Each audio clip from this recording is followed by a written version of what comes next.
Dans cette vidéo, nous allons faire la composition du mouvement. Alors, je vais prendre deux cas, hein, ceux qui sont cités dans le manuscrit. Vous avez deux mobiles et un repère fixe. Ensuite, nous allons prendre le cas de deux repères, un repère fixe et un repère mobile, et j'ai un mobile. D'accord? Alors, supposons que j'ai deux mobiles, A et B. D'accord? A à l'instant T se trouve ici, et B, à l'instant T, se trouve ici. Donc j'ai deux mobiles distincts, A et B. Je vais prendre un repère fixe, simple, OXY, d'accord? Alors, la position de OA, c'est quoi? Et la position de OB, c'est quoi? Alors, OA, c'est vecteur position de A par rapport à O. Du moment que O est fixe, donc c'est une position absolue. Donc vecteur position par rapport de A par rapport à O, et donc cette position, elle est absolue. La même chose pour OB. C'est vecteur position de B par rapport à O. Elle aussi est absolue.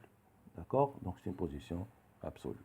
Maintenant, je vais passer aux vitesses. C'est ce qui nous intéresse. Alors, la vitesse de A, c'est quoi?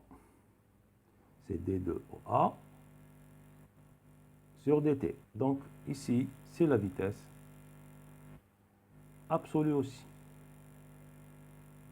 D'accord? Vecteur vitesse absolue de A par rapport à O. Et VB, c'est D2 OB sur dt. Aussi, c'est une vitesse absolue de B par rapport à O. D'accord? Alors, si je reviens à la position OA, et j'introduis le point B, donc ce sera OB plus BA. Alors, que représente OB? OA, c'est la position absolue de A par rapport à O. OB, c'est la position de B absolue de B par rapport à O. Mais c'est quoi BA? Alors, BA, c'est quoi? En utilisant les mêmes notations. Donc, BA, je peux dire que c'est la position. D'abord, c'est quoi? C'est la position de A par rapport à B. D'accord? Donc, A par rapport à B est une position relative. Pourquoi? Parce que B n'est pas une origine fixe. B, c'est un mobile, hein, donc il bouge dans le temps. D'accord? Et je pourrais dire la même chose pour AB. Que représente AB, qui est égal à moins BA. D'accord? AB, c'est quoi? C'est la position de B par rapport à A. Et c'est une position, elle aussi, relative. VA, et je remplace, bien sûr, ça sera D de OA sur DT. Donc, ça sera D de OB sur dt plus d de BA sur dt. Alors, d de OB sur dt, on l'a défini, c'est quoi? C'est VB. Plus d de B de A sur dt, on avait dit que ça, c'est la position de B par rapport à A. Donc, ce sera la vitesse de B par rapport à A. Donc, vous voyez que la vitesse absolue, c'est VB plus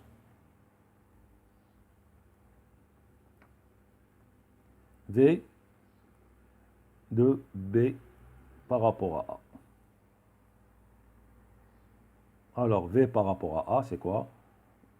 C'est la vitesse relative.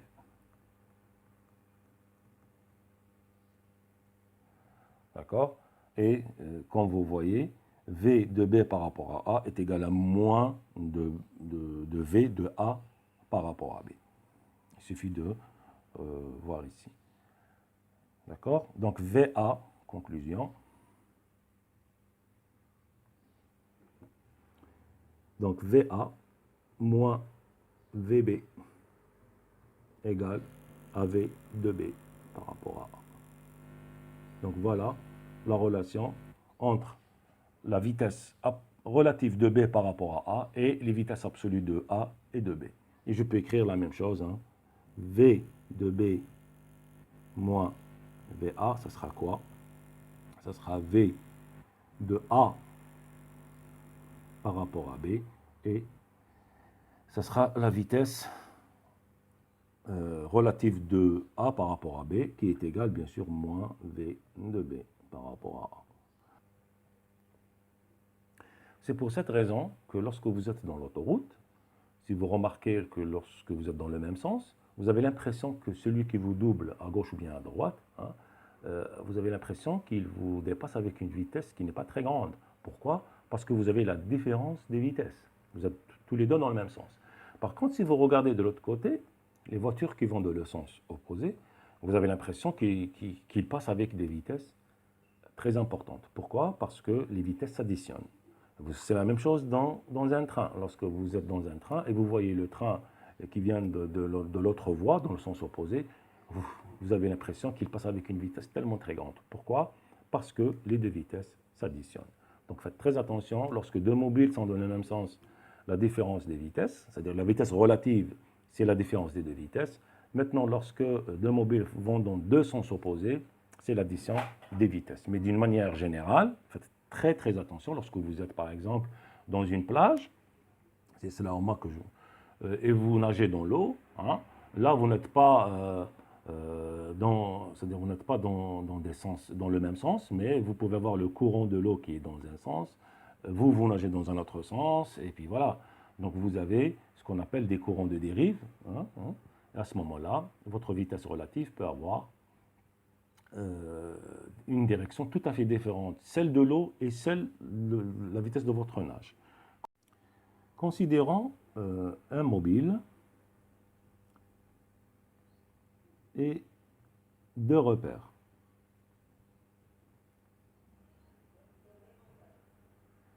Un repère fixe, O, X, Y, Z, qui est fixe, ça veut dire ne bouge pas, il ne tourne pas, et vous avez un autre repère, O', X', Y', qui est en mouvement, d'accord, par rapport à O. Donc il se déplace, donc il a un mouvement de translation, et faites très attention, c'est ce qu'on avait dit au début de ce cours, que bien que le mobile ne tourne pas, mais le repère tourne. Donc le repère O' peut tourner, d'accord. Donc vous avez un mouvement de rotation, il tourne autour de lui-même. Donc vous avez et il peut tourner aussi autour de O. Donc le repère R', hein, ça c'est le repère R, et est un repère qui effectue un mouvement de translation et un mouvement de rotation. Alors, la position de M par rapport à O, c'est le vecteur OM.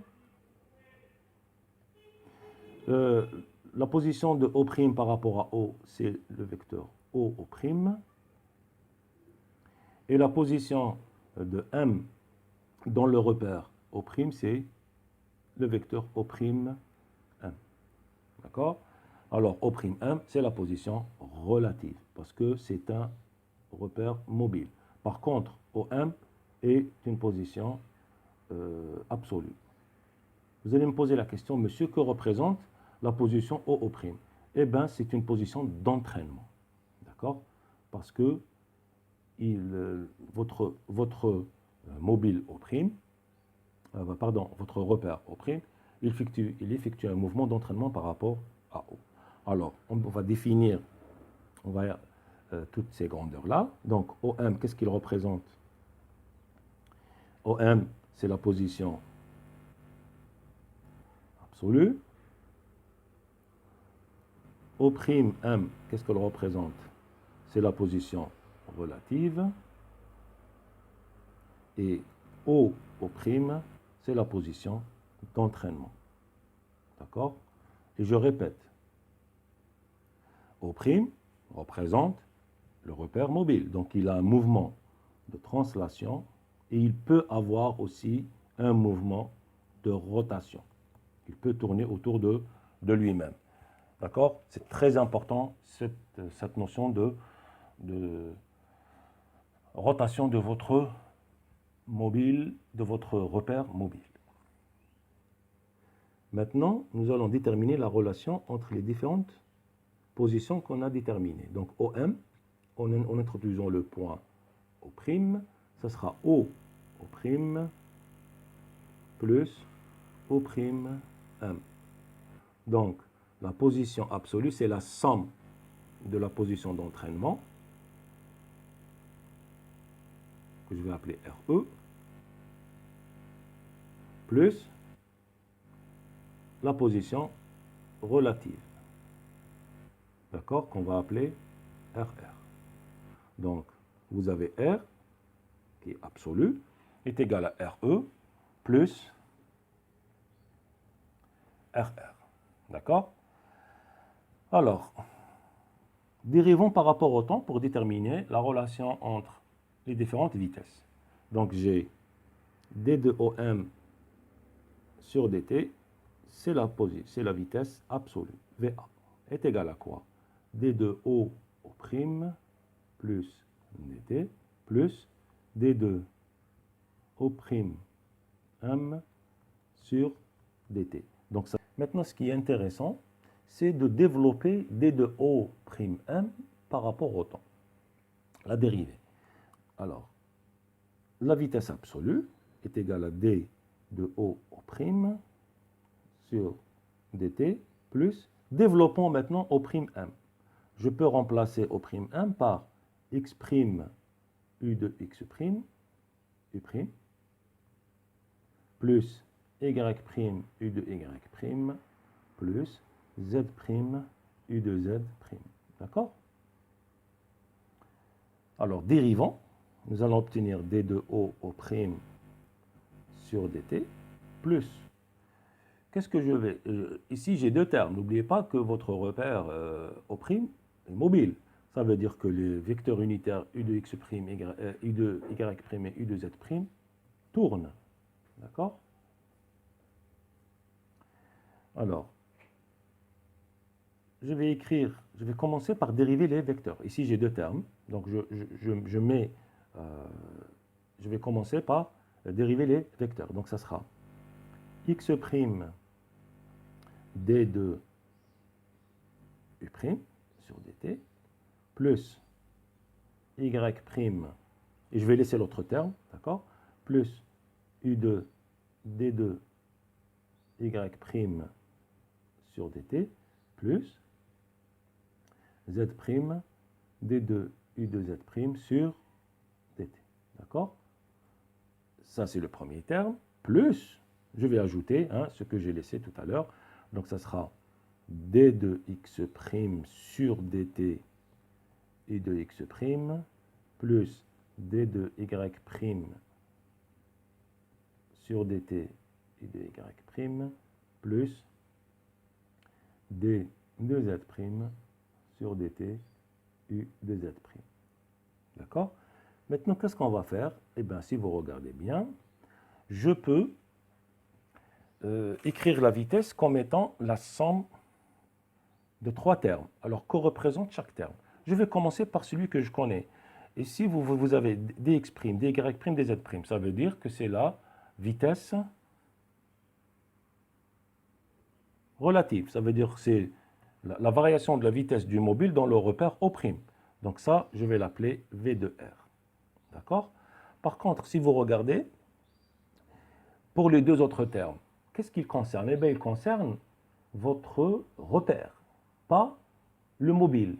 Donc, les vitesses que vous allez apparaître concernent uniquement le repère mobile. Donc, c'est des vitesses d'entraînement. Donc, tout ça, tous ces termes, donc la somme des deux termes, c'est la vitesse d'entraînement. Maintenant, si vous regardez bien, j'ai aussi là deux termes pour la vitesse d'entraînement. Ici, qu'est-ce que vous voyez? Vous voyez que c'est O' qui bouge par rapport à O. Eh bien, c'est la vitesse d'entraînement de translation. D'accord? Plus, si vous regardez ici, qu'est-ce qui se passe? Eh bien, les vecteurs unitaires tournent. Donc, c'est la vitesse d'entraînement de rotation. C'est pour ça que je vous ai dit, faites très attention. Lorsque vous avez un repère qui est en mouvement et qui tourne, vous avez les deux composantes. Et bien là, on voit clairement qu'on a deux mouvements. Un mouvement de rotation et un mouvement de translation. D'accord? Donc finalement, comment je peux écrire ma vitesse? Donc, la vitesse absolue, VA, c'est la vitesse d'entraînement de translation plus la vitesse d'entraînement de rotation, d'accord? Et ça, c'est la vitesse d'entraînement plus la vitesse relative. Donc ici, vous avez votre vitesse absolue qui est en fonction des différentes composantes de la vitesse relative et d'entraînement. Pour passer à l'accélération absolue, il suffit de dériver la vitesse absolue. Donc, A de A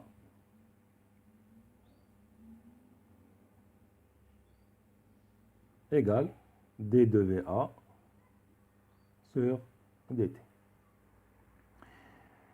Je vais faire la même chose, donc je vais dériver la vitesse d'entraînement et je vais dériver la vitesse relative. Donc ce sera d sur dt, de d de O au prime, je rappelle. O au prime, c'est la vitesse de translation, d'entraînement de translation, plus la vitesse d'entraînement de rotation, d'accord, qui est x' u de x' sur dt, plus y' d de u de y' sur dt, plus z' d de u de z'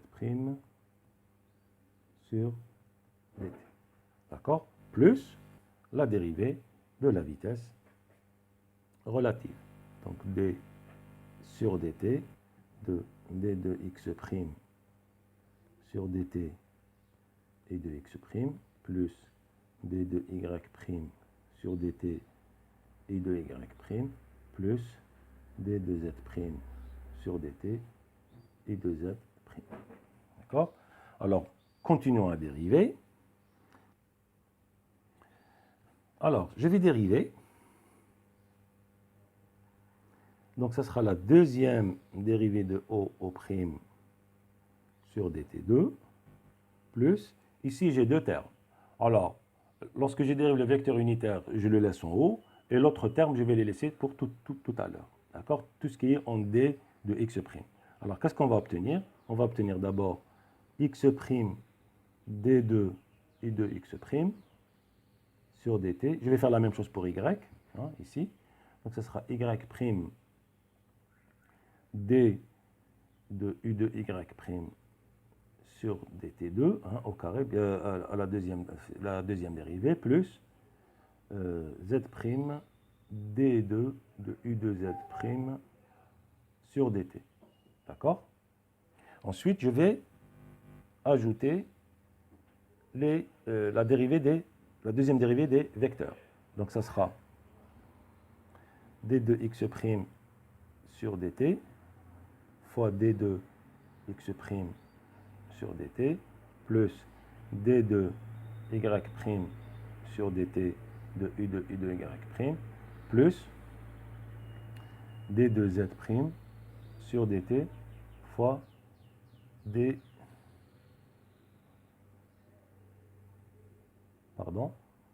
u de z' sur dt. Donc voilà, j'ai terminé avec les vitesses d'entraînement. Maintenant, on va dériver les vitesses relatives. Plus, alors, si vous regardez le terme des vitesses relatives, vous avez x', d de x' sur dt fois u de x'. Donc, je commence par dériver le premier terme. Donc, on aura d2 x'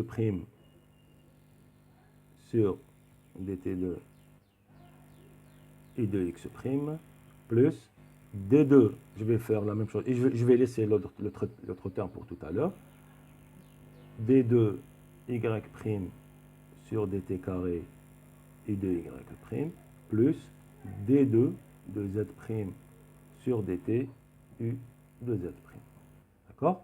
Et il me reste d de x' sur dt, d de x2' sur dt. Donc vous voyez, si je dérive les vecteurs unitaires, eh ben, je vais obtenir exactement le terme que vous voyez ici. Donc je le mets en rouge, je vais obtenir 2 fois ce terme-là. D'accord? Donc celui-là fois 2. D'accord? Je vais écrire l'expression de l'accélération et je vais identifier chaque terme. D'accord? Alors, A de A égale, je vais écrire chaque terme ensemble.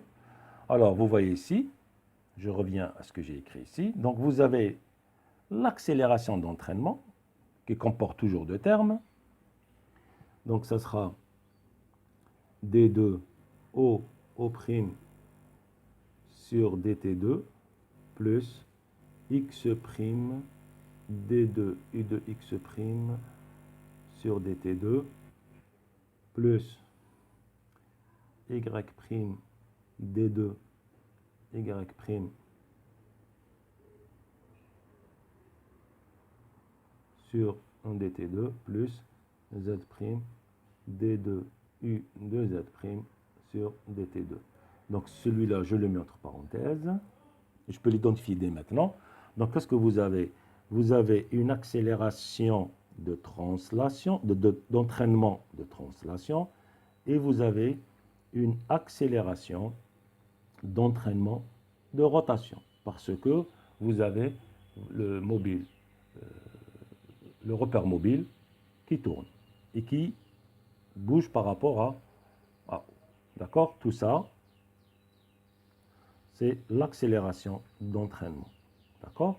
Plus 2 fois un terme que nous allons voir apparaître, c'est dx' sur dt, d de ux' sur dt, plus d de y' sur dt, d de y' sur dt, plus d de z' sur dt, fois d de uz' sur dt. Alors, qu'est-ce que vous remarquez? Vous remarquez que vous avez un mélange. Donc, vous avez un mouvement, c'est-à-dire vous avez une vitesse, là, des dx', des y', des z', donc c'est une vitesse relative, d'accord?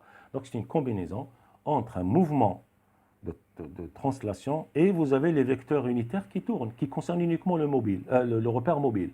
Donc, tout ça, qu'est-ce qu'il concerne?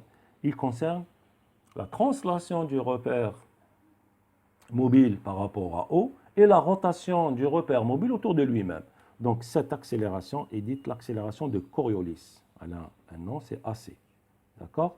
Plus, tout simplement, d2 x' sur dt2 u de x' plus d2 y' sur dt2 u de y' plus d2 de z' sur dt2 fois u de z'.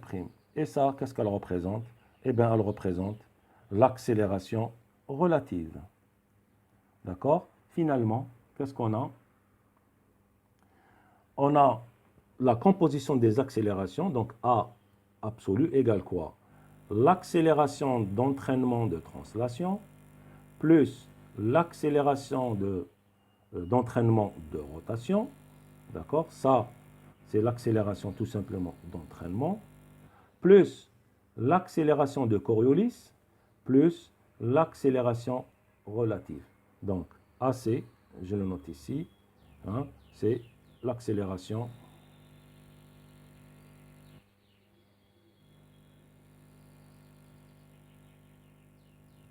de Coriolis.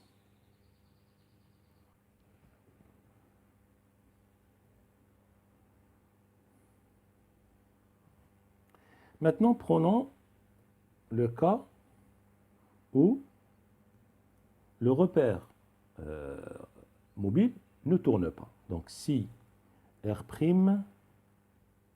ne tourne pas, quelles sont les conséquences? Tout simplement, vous avez A, l'accélération d'entraînement de rotation égale l'accélération de Coriolis égale à 0. D'accord? Maintenant, en plus, s'il ne tourne pas, si R' ne tourne pas, et R' a un mouvement uniforme, qu'est-ce qui se passe? Vous avez l'accélération, c'est-à-dire vous avez AE de R qui est égal à AC, qui est égal à A l'accélération d'entraînement égale à 0. D'accord? À ce moment-là, votre repère, qu'est-ce qu'il fait? Il a uniquement une vitesse de translation uniforme et il devient un repère d'inertie. Il est dit un repère d'inertie. Donc voilà, ceci termine la cinématique.